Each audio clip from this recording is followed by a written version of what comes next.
For the next 45 minutes, enjoy the fall and rise again of Jorge Martin. Welcome back to Motorsport 101.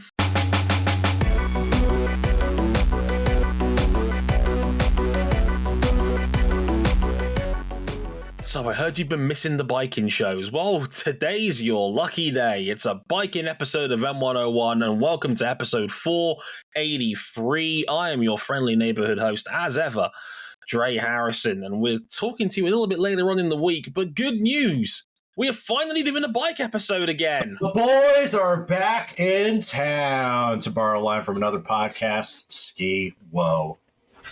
Dab. Yes, it's great to be back again, talking about some bikes on Motorsport 101. It's been a little while, forgive us. One of our co-hosts, who's a pivotal part of our biking coverage, has sadly been, as you've probably been informed already, has been a little bit under the weather for some time. But well, and he still is to a degree, unfortunately, but he's well enough to be on the show at least, and we're very grateful for his time. Well enough is relative. I just think you're committing to the bit of being like most MotoGP riders this year. I'd really rather not. Riding through it. Or in this case, not riding through it, because, we basically got confirmation that we're never going to have a full, healthy grid this season. There's still time for everything to turn around at Valencia. Just you wait. We're very far apart on this. We are guaranteed to have 19 of the 20 rounds not have a fully healthy grid. Valencia is literally the last chance if Alex Rins is healthy. Because they found a complication in his leg recovery. He will miss the Qatar and Sepang rounds coming up over the next 2 weeks. He might be healthy for Valencia the season finale. It would be in his best interest, given he's due to test the new Yamaha he'll be joining in 2024 the Monday afterwards. So I assume he'll try and get back for Valencia and that test and see if he can ride through the pain. But it just goes to show you just how fucking mangled his leg was in the first place, which, what a great way to start the podcast, by the way. We're bright and cheery as ever. So it's just crazy because I would argue, and this is just from what I've heard and from what few highlights I've seen, because I've been very busy not watching MotoGP, watching other stuff that live in person. We're going to talk about the best race of the year and probably not even close. Yeah, and amazingly, it wasn't Phillip Island. It's weird how these things turn out. Phillip Island was really good. Buriram was outstanding, and it's kind of weird how the polar opposite happened. I talked about this a little bit on our F1 episode, how Formula One was kind of boring in Brazil, and yet it still gave us a lot of newsworthy stuff to talk about. Buriram was a fantastic MotoGP race where we didn't actually learn anything. And that's part of the joy of it, I suppose. Swings and roundabouts in that sense. So because Cam's been a little bit under the weather, and because RJ's also been very busy, obviously, doing his American whistle-stop tour of motorsports. As a result of all of that, we've kind of put MotoGP off a little bit until now, and this is the last off week we get for the sport. So what better time than now to catch up with, like I said, the fall and the rise of Jorge Martin over the last 2 rounds, because he left Phillip Island in a bit of an embarrassing state and slightly damp. We'll get into that in momentarily, but came back at Buriram and doubled up there. So yeah, we're in a kind of a weird spot at the moment here, but we'll catch up over the next 45 minutes or so on both Phillip Island and Buriram as we head towards the decider, or the deciding triple header of rounds to close out the season. So as you can probably guess, our Joe Condell is here, Cam Buckley is here. We'll get into that very, very shortly. But first, the places you could find us. So we're on Twitter at twitter.com/motorsport_101 or x.com or whatever the fuck Elon wants to call it next. No, you had it right the first time. Yeah, I'm never going to call it X, anything other than ironically. I still love that even in the emails it says brackets formerly Twitter, which is just no, 100% PlayStation free. It's like if you ever wanted to hear a man be really, really emotionally insecure about his $46 billion investment, put the old website's name in the email headers. kind of says it all, really. Anyway, you can find our account on there at motorsport_101. You can follow us personally at Dre_WTF1, at RJ O'Connell, and at CBuckley917. If you want to catch up with all of our episodes of the podcast and our written content, you can on our website, motorsport101.com. We've got some bonus thoughts from yours truly on F1's Brazilian Grand Prix. Also, keep an eye out in the next 2 or 3 weeks. It'll be season review season again coming up very soon. And I've got big old long form stuff regarding that coming up. I know you guys are a big fan of that. So, yeah, some good old fashioned long form shit coming up. For people asking, yes, and Jason has reminded me in the chat because he never brings it up. The Motorsport 101 Awards are back at the end of November as well. Yeah! So after season reviews are done, we'll be also doing the award show as our Christmas special later on in December. So do stay tuned for that. Find our tweet. I believe I've pinned it on the profile that the M101 Awards are back. I'll do that afterwards anyway, but yes, you can vote. You got till the end of November, so you can wait until the seasons are over, but if you're that sure that Alex Palou is the driver of the year, you can get your ballot in now if you so choose on our Twitter account, motorsport_101. Find the pinned tweet there about the ballots for it, and in December we will do that. If you're really lucky, so you can back us financially on Patreon as well, patreon.com/motorsport101. $5 gets you early access to all of our shows before they're gone after the public, and you can donate at the $10 level to get access to the supporters club of our Discord server. We can listen to these episodes live as they're being recorded, as Jason is doing so right now. He's only put in the last 7 messages. What a dedicated trooper. So all of that is for your listening pleasure. Right, without further ado, let's get into the MotoGP catch-up episode. Let's talk Phillip Island first.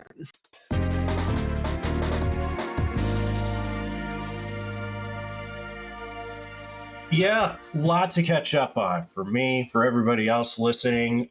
Let's start at Phillip Island, and let's get the weather out of the way here, because this was one of the things I was actually hearing about.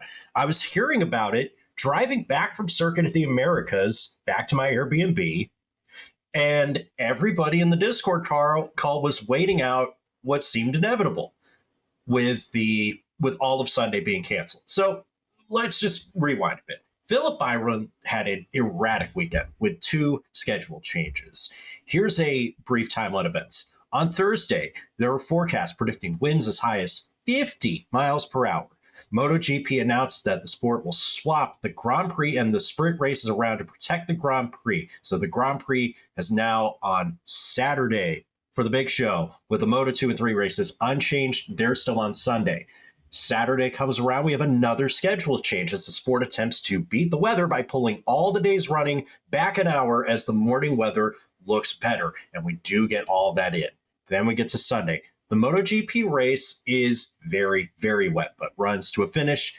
Dennis Öncü wins. Moto 2's race is stopped after 9 laps due to heavy wind.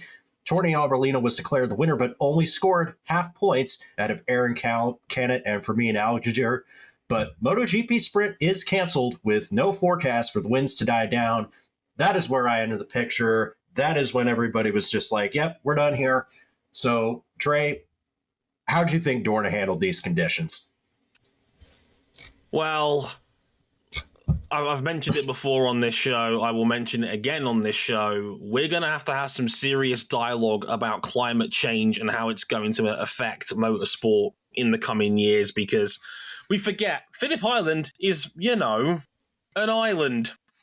Islands have their own microclimate, and sometimes it gets a bit blowy. And yeah, this was not ideal. It was being warned in the days leading up to the race that there was going to be strong winds and the weather was going to be awful on Sunday. Which you mean the way to combat climate change is not to complain about your large vehicle getting taxed more in the ULEZ zone in London? Oh, no. Like, we love that here because we Brits love to be angry at shit. It's what we do. Better than anyone else in the world, just be begrudgingly angry and petty about shit. And the ULEZ is one of those things. No, I was going to say, like, this was obviously an unideal situation for Dorna. Unpredictable weather is never ideal for anyone. Phillip Island this is already a unique round. This is the only round where there is special dispensation on rules regarding aerodynamics because of the very risk of wind and the danger of, a 70-pound or 70-kilo rider on a 160-kilo bike getting blown off via a 40-mile-an-hour gust. That might be a problem. So, yeah, this is the one round you're allowed to take some of your winglets off your bike and reduce some of the aerodynamics because for that very reason, it can get dangerous. And for what it's worth, in my humble opinion, they handled this about as well as they reasonably could. It was smart. They used the weather and they used the forecasts in advance to better schedule their weekend. You want to protect the Grand Prix at all costs, ideally. And it's not been mentioned much, but shout out to the promoters who did a brilliant job of basically saying, hey, if you've got a Sunday race ticket, it's now eligible for Saturday. So everybody gets in for the full weekend. So well done, Phillip Island's promoters, for that as well, for what it's worth, because I know that couldn't have been an easy decision financially, but they did the right thing and they made sure everybody tried to get to see something. It's a shame. It did have a negative effect on the attendance because I think we only got 18,000 on race day, which is a real shame. But obviously, I think people had seen the weather forecast and thought, well, there's a good chance we're not going to get any racing, and probably just didn't bother coming. But reasonably, I think they just about got it right. I think swapping the Grand Prix was the right move because we got a full Grand Prix that was largely unaffected on Saturday. The sprint was always going to be the one to be sacrificed in that situation. They tried to run earlier. Again, it was the right move because if they'd gone under the original Sunday schedule, we probably wouldn't have had any racing whatsoever. We got, and I think you can back me up here on this one, Cam, Moto3 was just about raceable. I think it was right on the borderline of potentially too much. Yeah, typically I'm one of those people who, in a sicko sort of way, actually doesn't really mind racing in the rain. But across the Moto3 race, it was kind of ebbing and flowing of whether this was really raceable anymore. Thankfully, the relatively low power of those bikes, and the fact that the wind wasn't too bad, I think we were just about okay with Moto3. Yeah, just about. And thankfully, we did get full race distance there. We did have a few people go down, but it was pretty much single bike incidents because it also had the adverse effect of actually stringing out the grid, which we usually don't see here. Ironically, a wet Moto3 race is often safer than a dry one in a weird way. Shouldn't really be possible, is it? This is the only series in the world where this happens, but it does. In Tony Moto3. Arbolino won the Moto2 race by 14 seconds. Well, when it was called, he was putting boots to asses during that Moto2 race. He was in a class of one. Yeah, he had completely dominated the Moto2 race. Part of this was because a lot of the people around him crashed because the wind was picking up. But even so, Arbolino was a second a lap faster than everybody else on track at a certain point. And Pedro Acosta had to start the race from the back of the field because he crashed in his reconnaissance lap to the grid. We did mention it at the time during the race, but we did like that little bit on the graphics of Dorna putting everyone on Pedro watch. Yes, if you ever watch a MotoGP race or many moto class race, if there's a designated bike with an onboard, they can now enhance the timing tower on the left-hand side to incorporate the full onboard of the bike, and they immediately put it to Pedro Acosta trying to work his way up through the field. It's like, we know this man won a race from pit lane. We're going to try this again, and this time we're going to have the onboard footage to prove it. And yes, it made for some entertaining television because Acosta was flying up the field. I think he was 9th by the time they called it. And rode brilliantly to do so. But Arbolino put boots to arses and a beat them down of the year contender before they called it after 9 laps. Now, the rules are in Moto2 that if you do not get to 66% race distance and you cannot restart the race in a reasonable time, which is normally quick. Nothing that impedes the hour before MotoGP goes on TV. They only give out half points. So annoyingly for Arbolino, he dominated that race, but only got 12.5 points for winning, which is unfortunate. But yeah, he needs all the help he can get. But I mean, the defining thing with Moto 2, really watching it, wasn't just the rain, because I'd say the rain was fairly similar to Moto 3. We were watching trees bow over on themselves in the background, and that's when a couple people started going down, and that's where we had to decide, this is it. This is too much. And I think they got the lap just about right. Again, thankfully no one got particularly hurt. That was just maybe one lap too late, but maybe. I mean, maybe one lap too late, but I think timing was about right on that. I do wonder if they knew this was coming, was it even worth running? I wonder. Was my only question mark about that, because they knew they were going to be right on top of it. And look, they've got weather radars. They've got access to what's coming on the pit walls. It's just the same as Formula One. They got the same system, so I'm surprised they even decided to run Moto 2 at all, given they knew what was about to happen. You know a Moto 2 race is going to go about 35-40 minutes, and not even half distance we had cancelable weather. It's a little bit silly to me, but yeah, I mean, I think they did the best they could with what they had. But this was another one of those genuine act of God situations where, I mean, we saw in the background the lap that they called it. You can see, because there is a lot of wooded area and a couple of areas around the track, and I mean the trees are practically snapping off their bases. Yeah, this was and it never got any better. It actually got worse, worse and worse. And we saw, I mean, we were sitting in the Discord call, and there was a pre-race, not that we got a race, a pre-race riders meeting where everyone said it's not happening.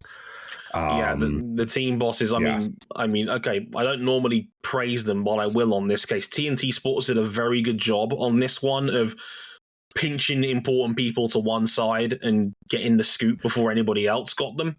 And yeah, I think it was Francesco Godotti at KTM that they were able to pull aside, and he was just like, he couldn't outright say it because they wanted to check the radars first. But he didn't say it with his words. But it was kind of obvious that we're not racing. And about 10 minutes later, they put the official announcement out that the sprint was cancelled.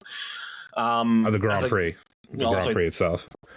Well, the Grand Prix itself was the day before, but the sprint was obviously was cancelled. But yeah, you know. Oh yeah. Yeah, brain worky, good.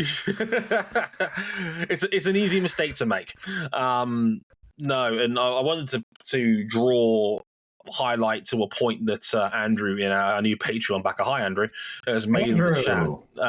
As he got the memo pretty quickly, which I do appreciate. Saying in the chat, Diego Moreira not knowing where he was after the warm-up lap. And I'm glad you mentioned it, because I was tempted to call an audible and mention it myself, given our script. And I was just going to say, look, we've talked about this before, and I will say it again on the record. The fact that the team was so comfortable putting out there that Diego Moreira did not know where he was after the warm-up lap, because like Acosta, he crashed on the reconnaissance lap to the grid. They were trying to fix his bike so it could be ready to take the start. Moreira did not know where he was. He openly admitted he was knocked out cold by the crash. He was allowed to race 10 minutes later. Not really acceptable, is it? No, I mean, we've spoken at length about the concussion protocol or lack thereof in this sport, and this was just one more in a increasingly big pile of crashes where Dorna just has no protocol on this. Yeah, Jason the chat also says, wasn't he bleed to that? That was Danny Holgado. It was two separate incidents. Holgado, when he crashed on the reconnaissance lap as well, I think part of his helmet snapped off and cut him in the face. So you see, again, clearly suffered a head trauma, and he was checked and he was allowed to compete. Yeah, that ain't right. Look, I got to be careful how I word this because I know that not everybody in Dorna feels this way about this, and I know that a lot of them are on the same page that we are, but ultimately it comes from the top.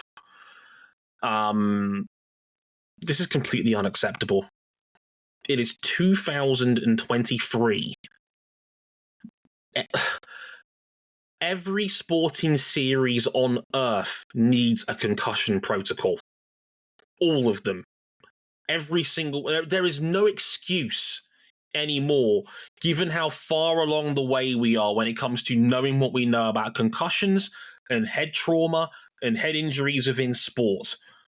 At this point, it is completely unacceptable for any major sport, especially one as dangerous as MotoGP, where we've had multiple rider fatalities in the last decade alone. We should not be... We need a concussion protocol. We needed it yesterday, let alone now. And it is completely unacceptable that we are letting riders who were knocked out ride a motorcycle at 150 miles an hour minutes later. At that point, you are a danger to yourself and the other people around you. And I don't... Is it going to take another fatality? Like, I mentioned this during Bagnaya's incident in Catalunya, and I don't want to get my dander up and get angry about this again, because I know how poorly that was handled. I have to stress this again. Is it going to take somebody dying from second impact syndrome before somebody gets a clue? Because I can't stress enough. SIS can kill. Yeah.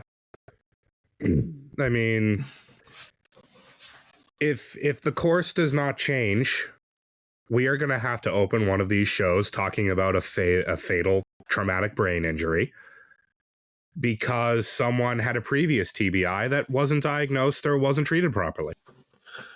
And I don't want to do that. And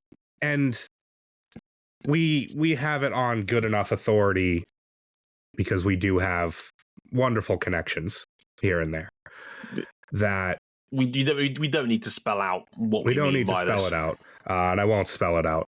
But we know that there are people in Dorna who are mortified at the current situation. There's also clearly people who do not give a shit. At some point, something has to change. They all got to get on the same page. They got to get on the same page, and the people who do care and do want to see the change need to be enabled to make that change. Bike racing is already dangerous enough. Exactly. It's one of the most dangerous sports on Earth. You're throwing a leg over a 300 and some change horsepower carbon fiber missile with no protection other than your leathers and your airbags. I cannot stress this enough. We are talking about bikes that have the better part of 2,000 brake horsepower per ton at this point. That's fast. You need to have all of your senses at 10 tenths at all times. You cannot have someone who is concussed competing around other people in the same situation. No, it is it's going to end in disaster.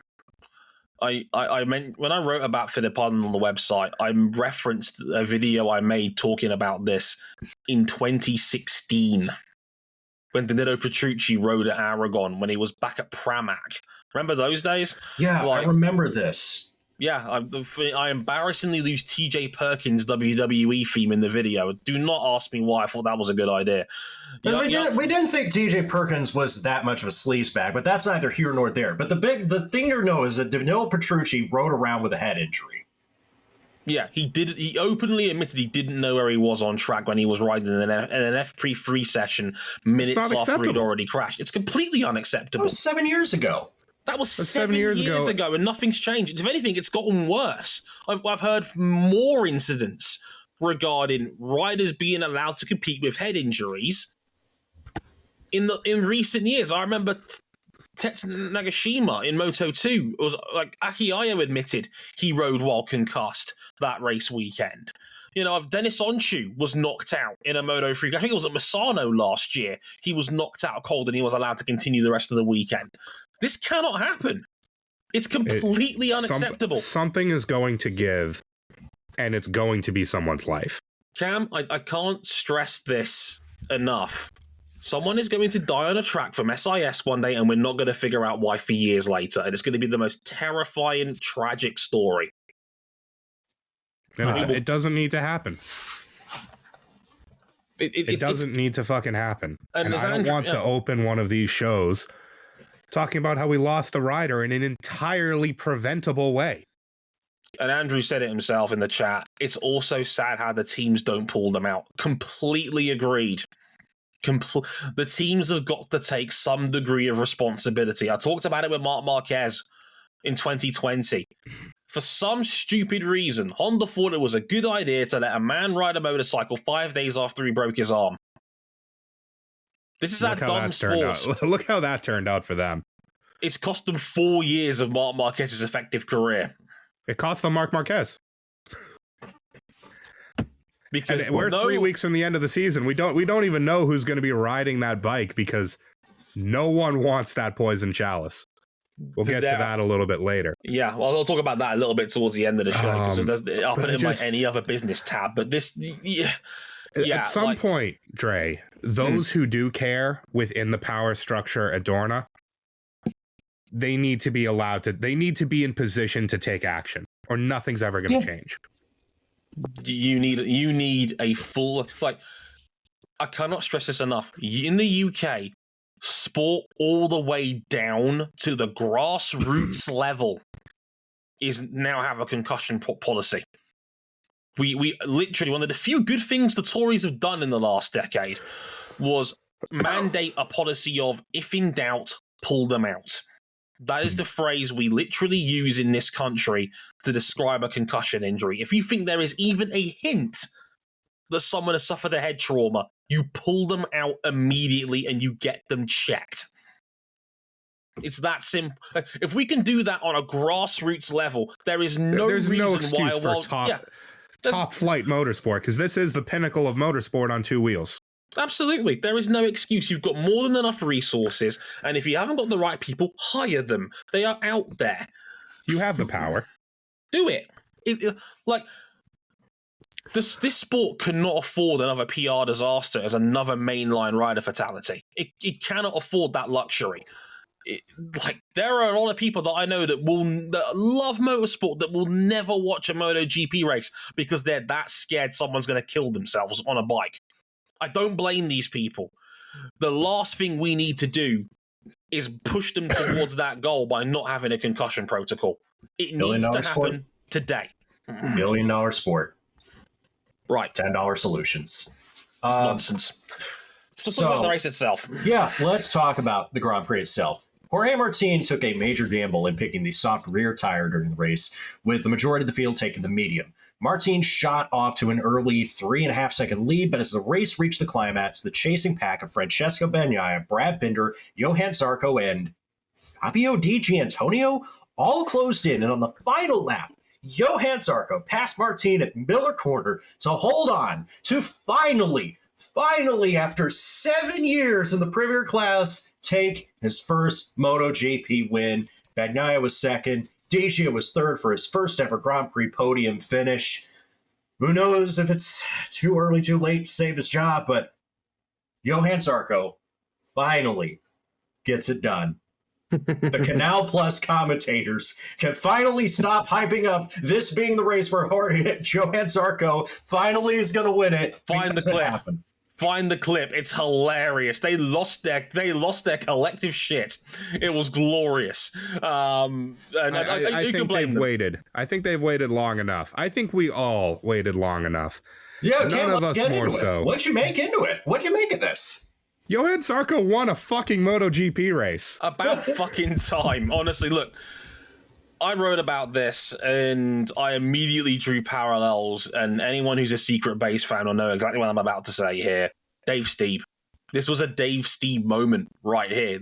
This was Dave Steeb finally reaching the promised land. For those who don't know, This was Johann Zarco's 120th Premier Class start. It had been nearly 7 years since he'd last won his last Moto2 race. He stayed in Moto2 for an extra year to try and angle himself for a better seat. He's the only two-time Moto2 world champion of this era. And he'd already broken the record for the most podium finishes without a win. He had 19 of them going into this race. Let's not forget, Johann Zarco could have won on debut. That's right. I was just about to bring that up. He had half a chance, more than half a chance, to win his very first race in the Premier Class of Qatar, and it just didn't work out. But you're thinking, right, didn't work out that time, but surely that first win is right around the corner. And it was a long corner. It did just that Qatar race in 2016 where he was leading by 2.5 seconds. He'd actually broken the pack, which is incredibly hard to do in Qatar. He broke the pack and then he binned it. And I'm like, Zarco, you did the hard part. I'm like, oh, no. It's the Forza Motorsport of race performances. No. and just as well, like on what was at that point, remember, satellite bikes were very different at that time. Those were still basically, that was a parts bin Yamaha. Yeah. Yamaha was good. Yeah, this was back in the day. They'd only just started to open the checkbooks for satellite teams to get more financial support in 2016. Like, that was their spirit of the open class mentality that had just started coming into play around that sort of time. But it was still incredibly rare for a satellite team to be leading a MotoGP race. Not even like Jack Miller when he won in Assen, where, okay, Miller had a lot of help from wet conditions. Zarco did this without shenanigans, without rain, and he was leading that race on merit when he crashed. Like, this was not a fluke. This was a sign that Zarco could have been absolutely world-class, and it just didn't happen in terms of getting that next win.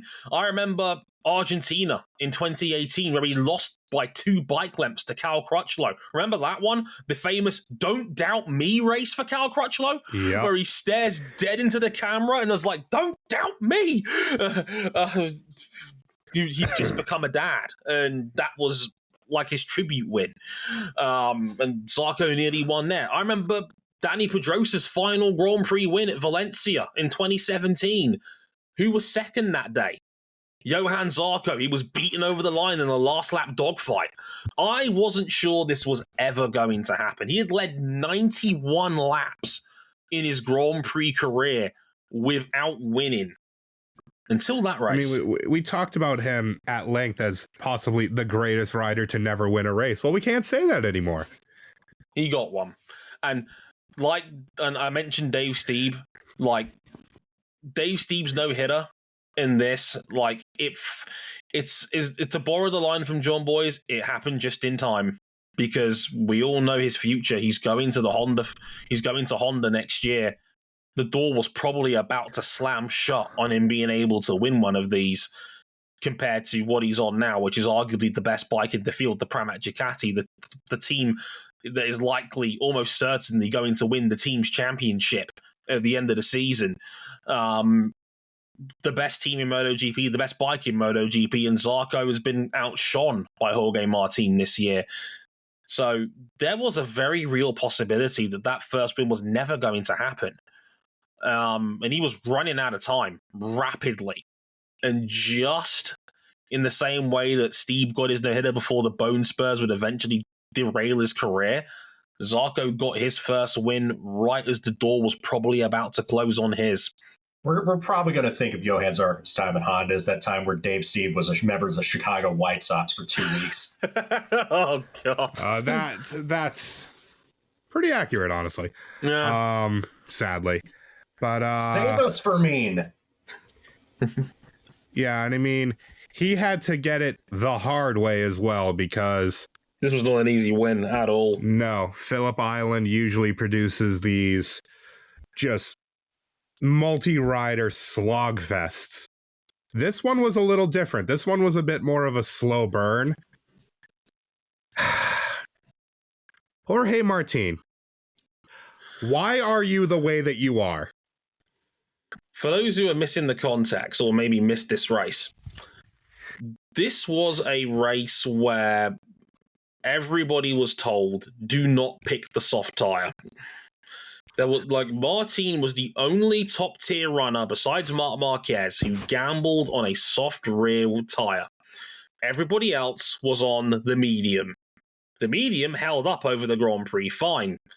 Jorge Martin rips off a 3.5 second lead early doors in this race. And you're thinking, well, that's it. Martin's gone. But with 8 laps to go, you start seeing that gap come down. And I'm like, uh-oh. And then we got a close-up of his rear tire, and we saw bits coming off of it.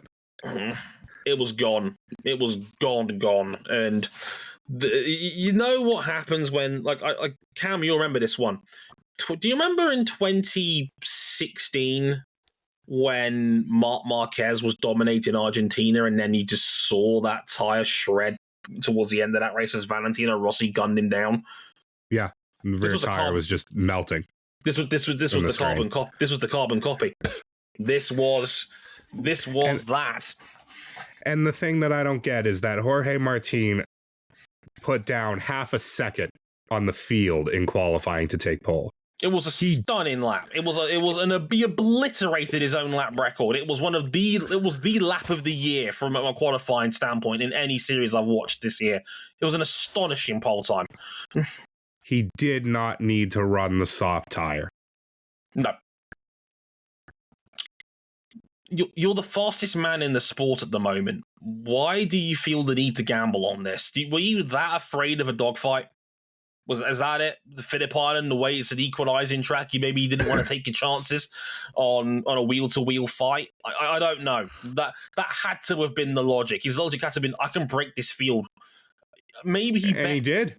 You know, the thing is, Dre, if the race was 1 lap shorter, he would have got away with it. Mm-hmm. But it wasn't 1 lap shorter, and he didn't get away with it because on the last lap, his tire just completely went, and he crashed from, not literally, but he went down from 1st to 5th. Ferocious block pass by Zarco to get the lead, and he just tumbled from there. Yeah, he came across the line. Jorge Martin was 0.7 of a second off the win. He finished in 5th. And Bagnaia didn't even win this race. And Bagnaia never looked like he was going to win this race. He ended up going away with second, but more importantly, +9 points on Martin. And there was no sprint for Martin to recover from because that got cancelled a day later. So it was just a straight 9-point loss for Martin in his title fight. And as Cam alluded to, that's the beauty and the evilness of sport sometimes, where if that race was 8 corners shorter, Jorge Martin wins it, and we call him a genius for taking the gamble. But now we call him a villain and an idiot because he got it wrong by half a lap. That's sport for you. It really is. And the thing is that, again, he got all the hard part right. He got the hard part. He put down the qualifying lap. Bagnaia still doesn't look like himself. Neither factory Ducatis really look like themselves right now. But on race day, Bagnaia is still Pecco Bagnaia. He still has the pace. He still has the racecraft. And he can recover from what's been going on in qualifying. And he's been doing that. He's been saving his season by being able to recover on race day. Maybe a little bit of that Valentino Rossi Sunday man is showing through.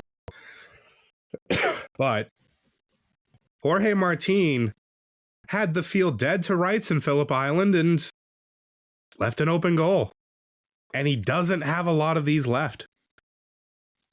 He's like, okay, obviously we'll get to Buriram in a moment, and obviously that will, that kind of flips the script back around a little bit. It does, but at the time we were thinking this might be a title-defining mistake from Martin. Again, I think it still might be.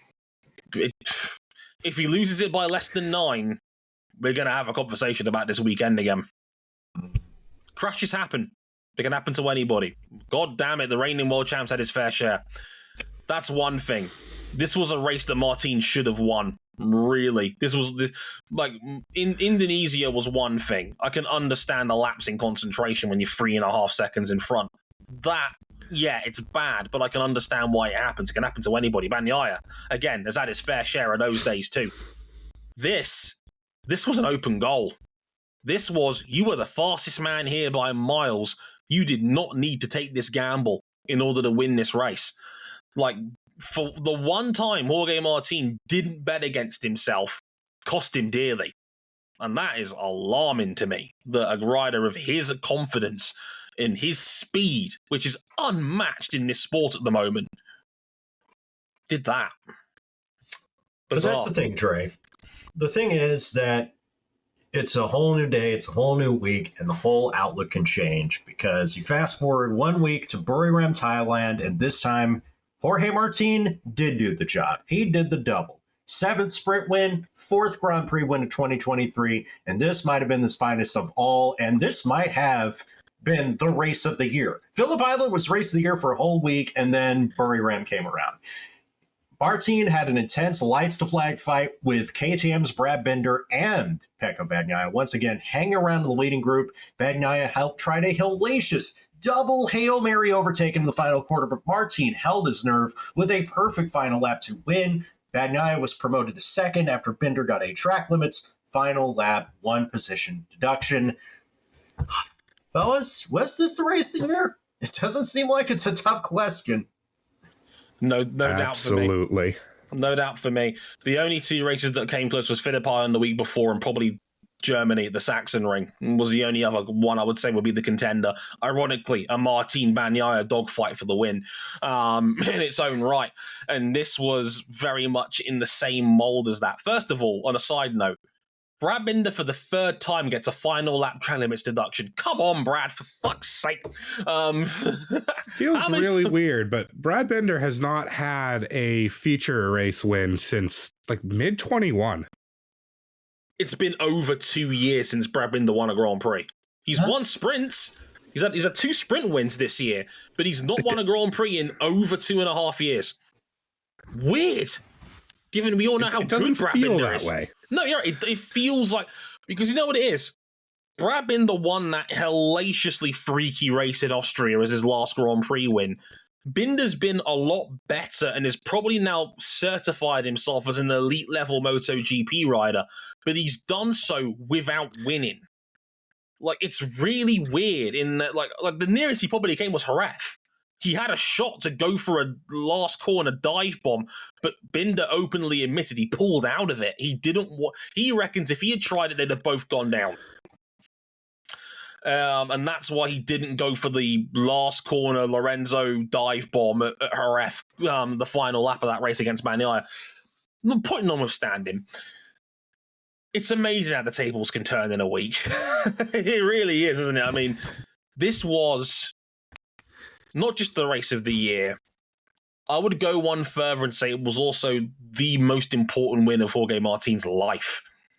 This was an incredible performance from Martin because, and I think Cam again will back me up on this, it was a fascinating race because they were both stronger on different parts of the track, and that's what made it such a fascinating race.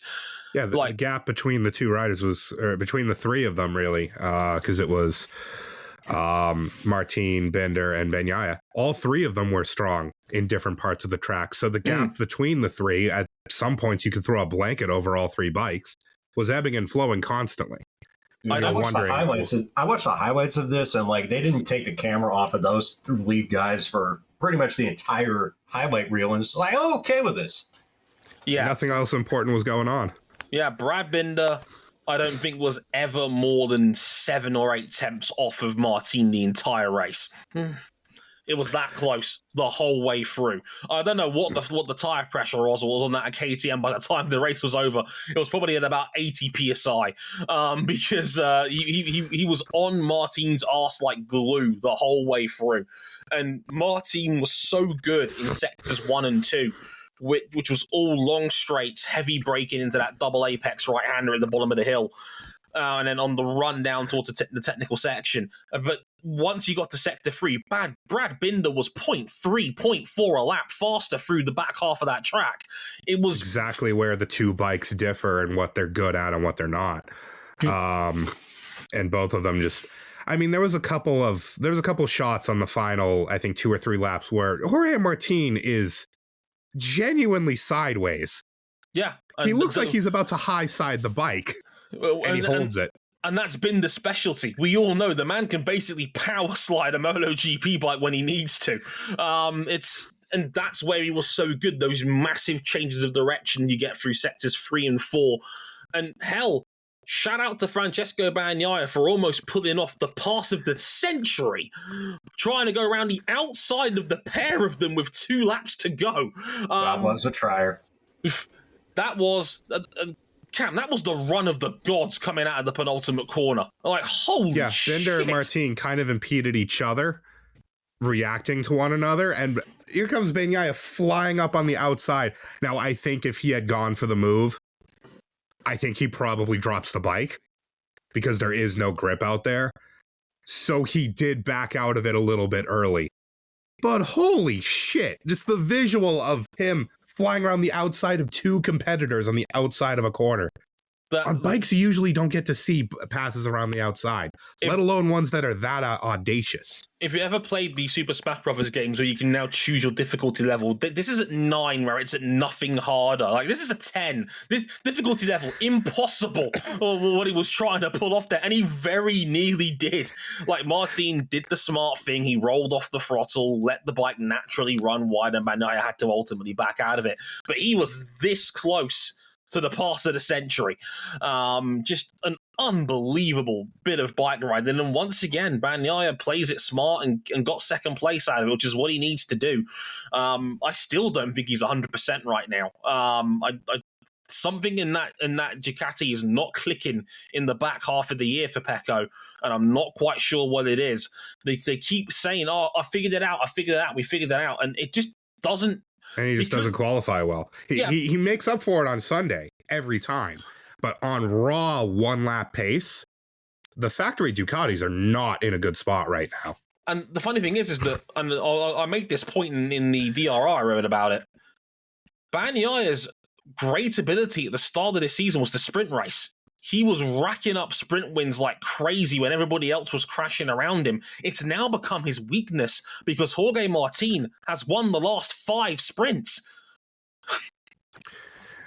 Well, if it fits Bagnaia well, it fits Martin even better to run the sprint because it's basically no strategy, just vibes, just go hot lap. And Martin is one of the fastest bike riders for raw speed we have ever seen. It's been a consistent trait of his through the classes. If there's one thing you associate with Jorge Martin, it is breakneck, body-breaking speed. That's what he does. Better than anyone I've seen on 2 wheels, maybe ever. He's disgustingly good at that kind of race. And like I said, Martin has won 7 sprint races this year, and the last 5. It's making Bagnaia's life more difficult than it needs to. And now, as we leave Thailand and we get into this triple header finale, we got Sepang this weekend. It's 13 points between Bagnaia in front and Martin from behind. And I genuinely don't know which way this title's going right now. It's just going to depend whose bozo gene rears its ugly head at the wrong time. Because they both got it.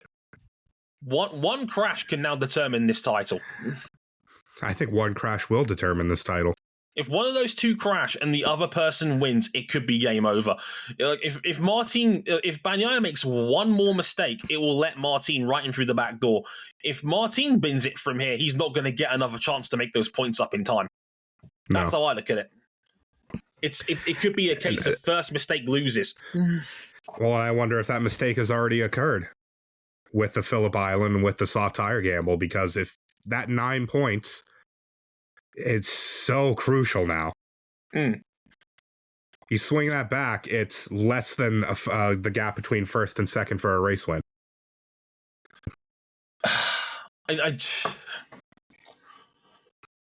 My gut tells me I think Martin reels him in. And if that happens, could you imagine what it's going to be like at the factory Ducati team next year if Jorge Martin shows up on his brand new 2024 Pramac Ducati satellite bike with the number one plate. It'll go down like a lead balloon. Sickos.jpg. Like, I don't know if you saw it, Cam, but after the Grand Prix on Saturday, when Zarco took that win, Davide Tardosi, who we all know for insane Davide Tardosi bullshit. Very, very expressive man. A very expressive man did his usual shtick where he went to Pramac and congratulated the Pramac team, Gina Borsoi and the Pramac team for the win. He looked very stoic and was not his usual bubbling self. Ducati are nervous.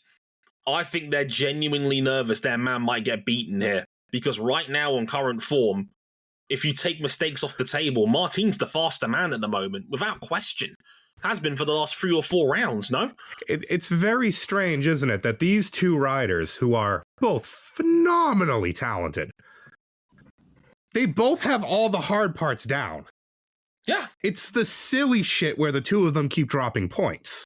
Absolutely. And I do agree with you and Andrew in the chat that if it's on pure speed, Jorge Martin is faster than Pecco Bagnaia right now. Agreed.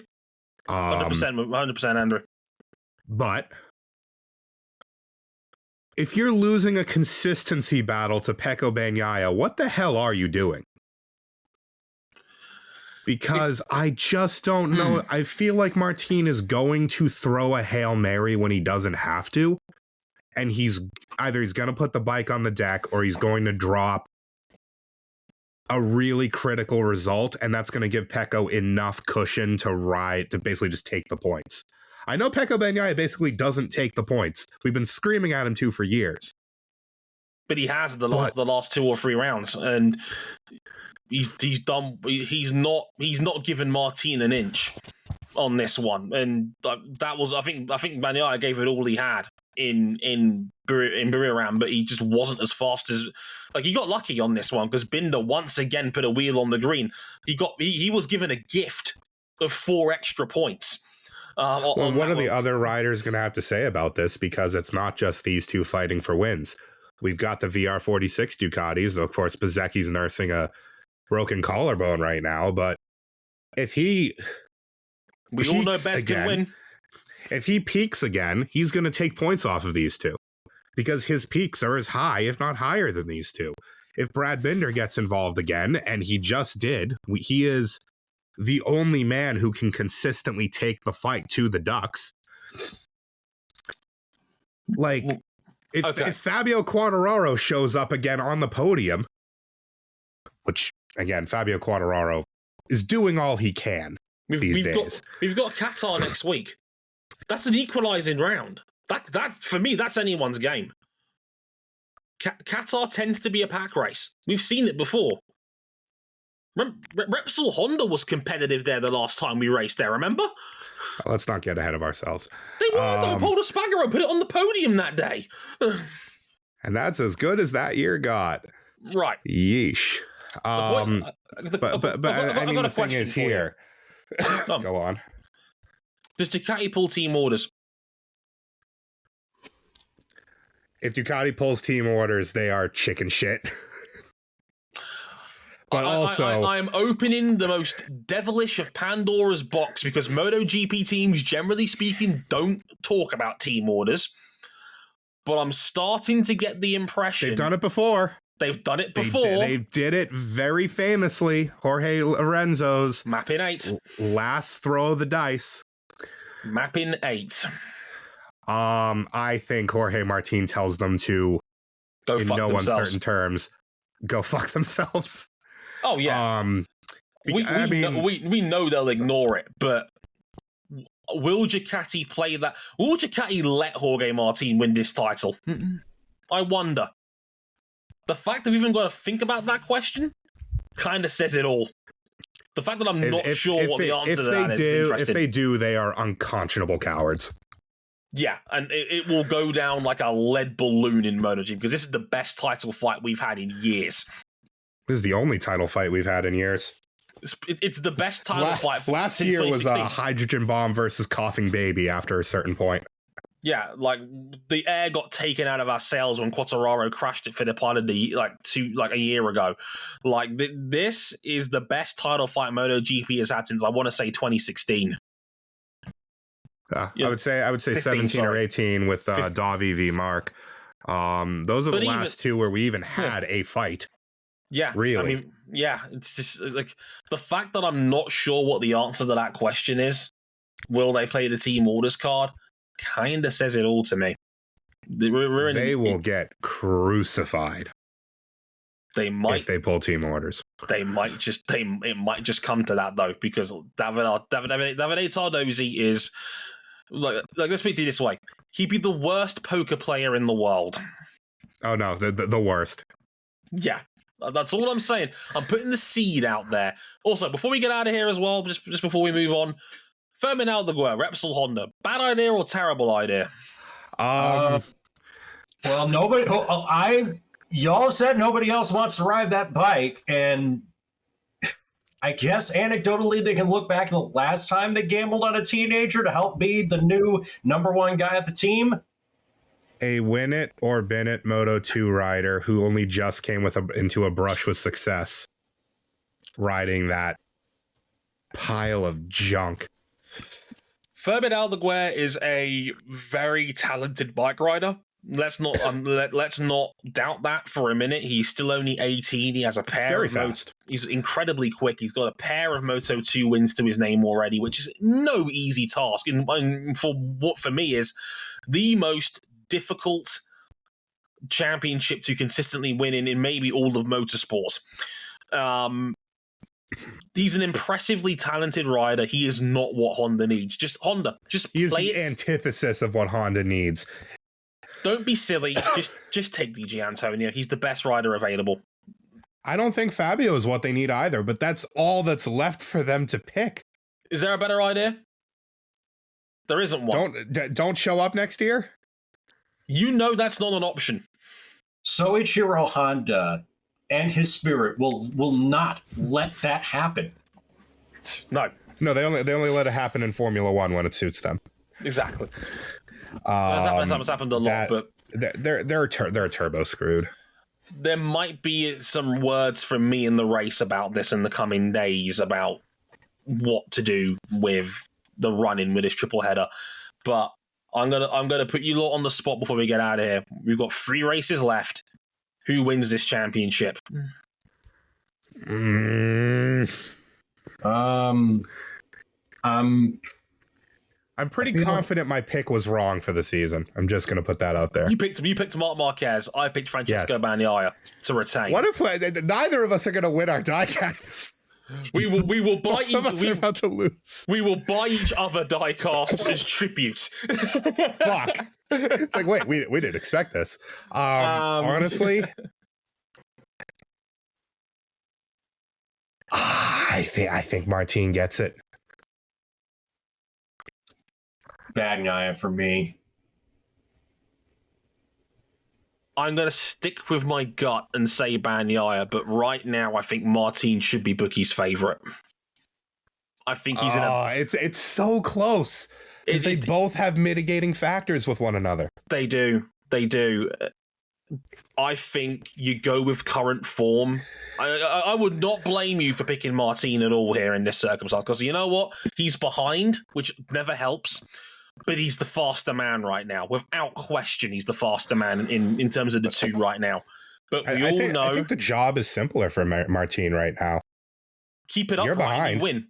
Yeah, keep it up. Yeah, keep your nose clean. You're probably going to win because he can't match you on sprints. He can't match you in qualifying. It's death by 1,000 cuts. But we all know both of these men have a bad case of the dropsies. The bozo gene. Goodness only knows where this goes from here. And that's why it's the most fascinating title fight we've had in years. 3 rounds to go. Next up, Sepang this weekend. One of my favourites on the MotoGP calendar. I do love me some Malaysian Grand Prix action. Going to be a fascinating Grand Prix. Remember, Jorge Martin led this race last year until he didn't. What's the forecast this week, Dre? Rain. The big piss every day of this week. The big piss is expected all 3 days. We're also getting ourselves a surprise Alvaro Bautista, are we not? We are. Alvaro Bautista will make a wildcard appearance this weekend as a third Ducati, the reigning world superbike champion, putting down one of the great superbike seasons of all time this year to retain his crown. Congrats to him. Well, I've loved the gold suit action, by the way. Looking forward to seeing how he gets on in that. Because not as much as your brother. Not possible. Brother Ryan still had to be scraped down from the ceiling afterwards. All I'm saying is Troy Bayliss moment. We've heard stranger things in this sport. Okay. You would be able to hear Brother Ryan from across the Atlantic if he won a MotoGP race as a wild card. This is what it would mean to go even further beyond. Because Bautista's never won a top flight race. Never had the equipment to. The best he ever got was a satellite Honda. Hell of a lot better now. Gonna have a full fat GP23 to ride. Oh yeah, it's going to be a fascinating race weekend. And hey, the rain is the great equalizer. Look, if it rains, I wouldn't rule out Marc Marquez for a win. Just throwing that out there. How poetic that would be. How undeserving that bike would be. One final, as he would say, poetry podium like he got in Motegi. We'll have to wait and see. I can't wait. This is a fascinating title decider. 3 rounds to settle it. Sepang this weekend. Formula One has the week off. Thank Christ. I guess I get to actually put my head down and rest for a day. I'm looking forward to that. F1 is back in Vegas next week. That'll be our next episode. But MotoGP wise, Sepang. Qatar the week afterwards, and then the traditional season finale at Valencia. We're doing a MotoGP race in the last week in November. What the fuck are we doing here? This schedule is fucking ridiculous. Anyway, that'll do it for this episode of Motorsport 101. Thank you very much for watching or listening. It's independent on who you are. We'll be back next week for Vegas and for MotoGP in Sepang. I've been Dre Harrison. They've been RJ O'Connell and Cam Buckley. Until next time, sayonara. Later, y'all.